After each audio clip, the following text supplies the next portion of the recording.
I'm excited to present him to you folks, ladies and gentlemen. Carl Greenwood.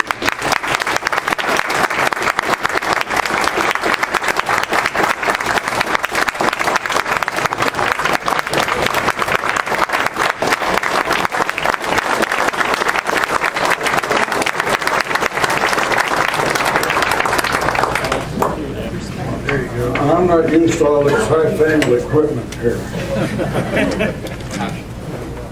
Okay. Thank you. You know, I really like these functions to speak at when you eat before you talk. That way, if you don't like what I have to say, I done ate. It's great to speak to a group of such nice folks, especially when they're fellow militia members. We're going to talk a little bit about the Korean War and with emphasis on the chosen reservoir. Now, you got a little taste of this last week, but hopefully I'll put a little, or last month, I hope to have a little different spin on it so that you learn something new. You've got to be the most educated group in the country on the Korean War. For those of you that don't know me, I go by the name of Carl Greenwood, Gunnery Sergeant, U.S. Marine Corps retired. I'm also president of the Illinois Korean Memorial Association. We're the small group that built the Illinois Korean War Memorial in Springfield. When we're finished, I got a brochure from each one of you here. Over at this table, this nice lady will make sure that you get one.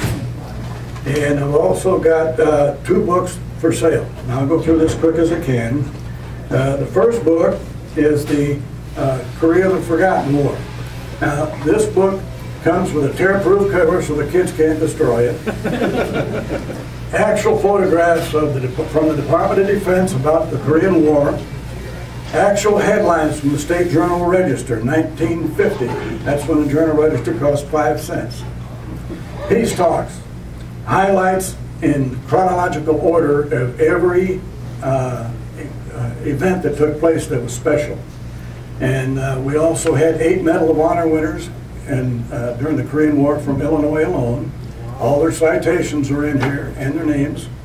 We have the names of every 1,754 Illinois veterans that were killed in action.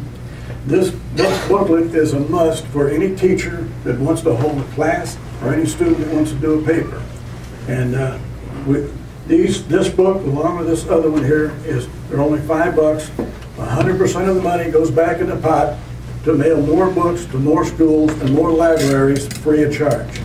We're mailing them out now. The books are already printed, and anything we take in, 100% of it goes to the book project or the upkeep of the Illinois Korean Memorial.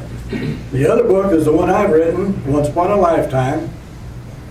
It is nonfiction, very real, goes around the world 2 or 3 times. It's got a bit of a Marine Corps humor in it, and just every now and then a touch of adult language.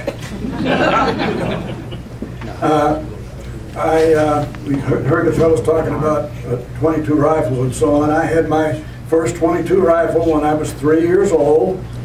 My dad, I couldn't hold it up. My dad showed me how to rest it on a sawbuck and shoot at tomato cans. When I was 7, I had my first shotgun. And when I was 19, I had my first machine gun. That's on the cover of this book.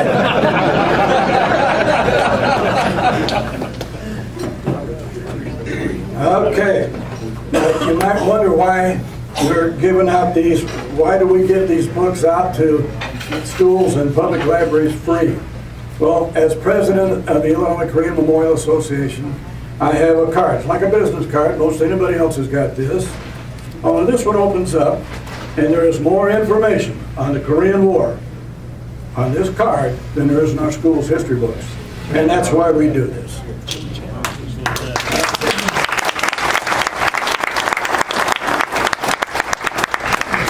Once again, 100% of anything we take in as soon as we're done here. And oh, I forgot to tell you, all these have already been signed, autographed. I'll stick around as long as you need me to put anything personal in there that you want. And speaking of no pay, I'd like to introduce the lady that drove me over here from Springfield. For 22 years, she's been our registered agent. We couldn't do without her. Everything that takes place, we're a not-for-profit organization, and everything that takes place, she does our paper. I hate paperwork, and she does it all, and a fantastic job we couldn't do without her. So I had a little trouble seeing at night, and she was kind enough to drive me over here.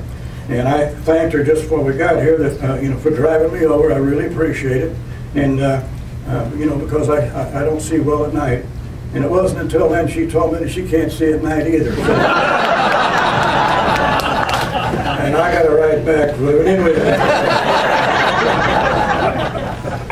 So, look, I got one more thing to do. I forgot what it was. Oh, yeah, I remember. What's her name? Where is she? Have her stand up. What's her name? I know I forgot something. Well, that's what I call her. What's her name? What's her name? This is Karen Lesor.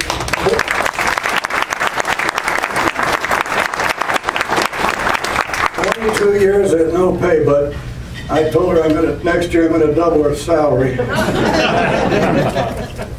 I knew there was something important that I had to do.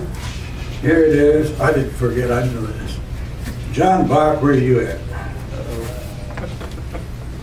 On behalf of the Illinois Korean Memorial Association, and for letting us come over here and meet all these nice folks and sell our books, and for the outstanding job you folks do in maintaining our Second Amendment rights, this is a laser engraved plaque of the Illinois Korean Memorial, and we'd like you to have it. Thank you.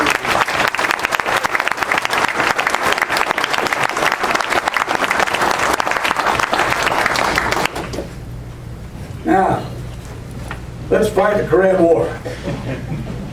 Why is Korea called the Forgotten War? Well, there are many reasons. But basically, it followed so closely on the heels of World War II. And then for 10 years, it was overshadowed by Vietnam. And it just kind of got lost in the cracks. For example, you still hear about prisoners of war missing in action in Vietnam. You still hear that. But how many of you know that in just 3 short years, Korea had 3 times as many prisoners of war and 2.5 times many missing in action as it did in Vietnam? But hardly anyone knows about it. 62 years ago, the United States sent troops to Korea in order to halt the rapid spread of communism. Just a bit over 3 years later, our troops returned home, nearly 55,000 less in number. The number of Illinois veterans that were killed in action is 1,754.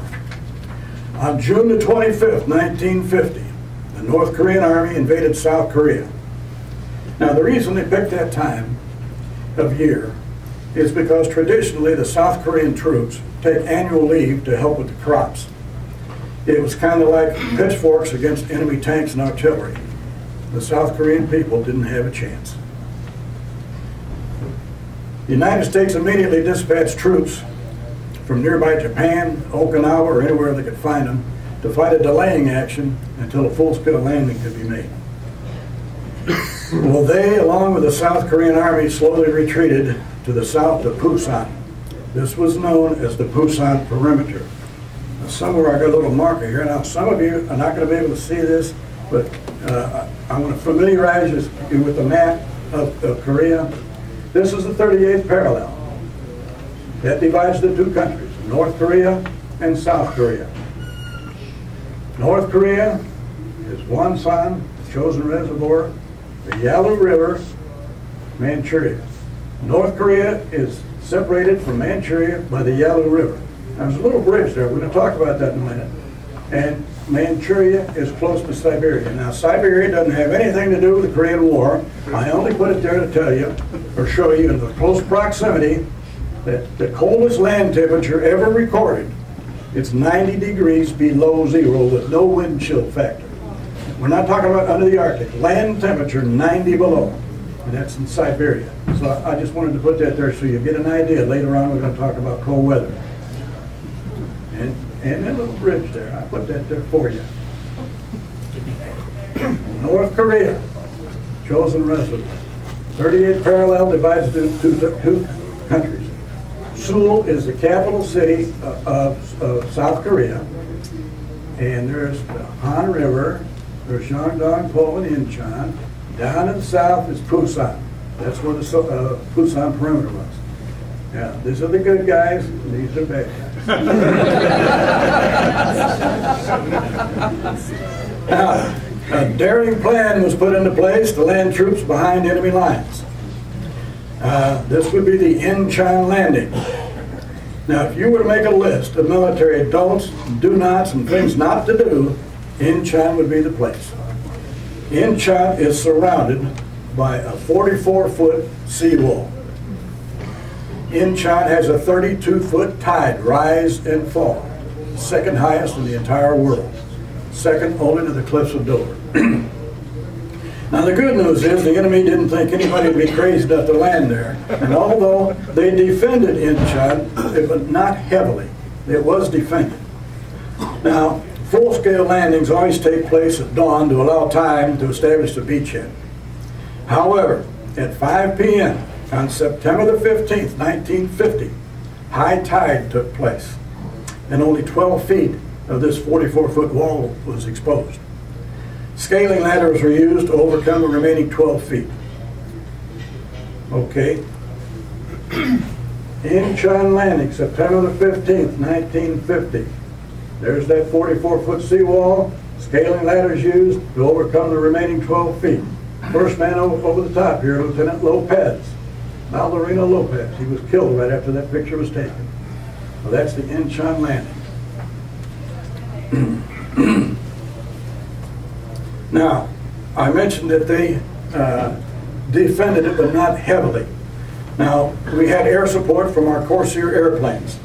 They put on a clinic for their strafing runs, and from time to time you could hear their radios down to our radios broadcasting, "Empty casings will be falling in your positions. They will not be bullets. Empty casings will be falling in your positions. They will not be bullets." And that's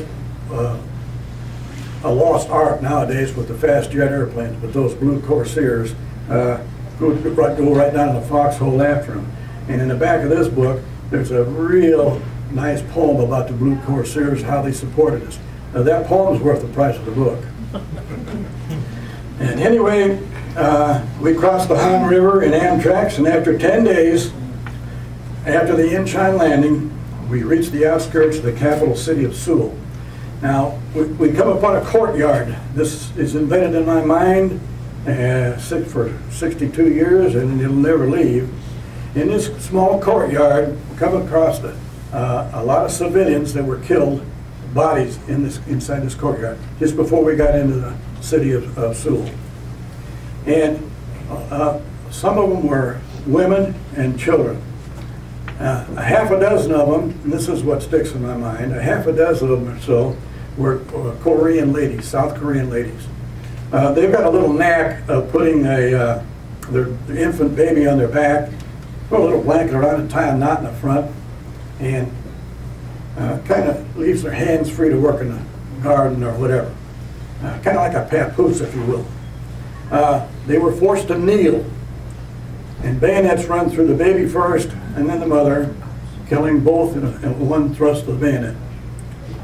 The interpreter told us later on that that's the way they do things because these ladies were married to South Korean soldiers, and that's their way of eliminating the whole family. Heaven forbid the kids might grow up to be Christians like the South Koreans. So that's the way they operate. Communists are not nice people. So we reached the outskirts of Seoul. 7 o'clock in the morning on the 25th of September, we began our attack on Seoul. Now there's sniper fire from high ground from the north and from many of the 2- and 3-story buildings going through Seoul. 10th Corps headquarters mentioned that we ought to try to preserve these buildings. Now, I want to mention at this time, 10th Corps headquarters, this is one of the rare times, unfortunate rare times, that the Marines were attached to an Army command, the 10th Corps, under the command of General Ned Allman. Now, you'll hear this name 10th Corps headquarters from time to time. And there were times that we were not on the same sheet of music as the 10th Corps headquarters, not working in perfect harmony. And that reminds me of a story, it's a short story.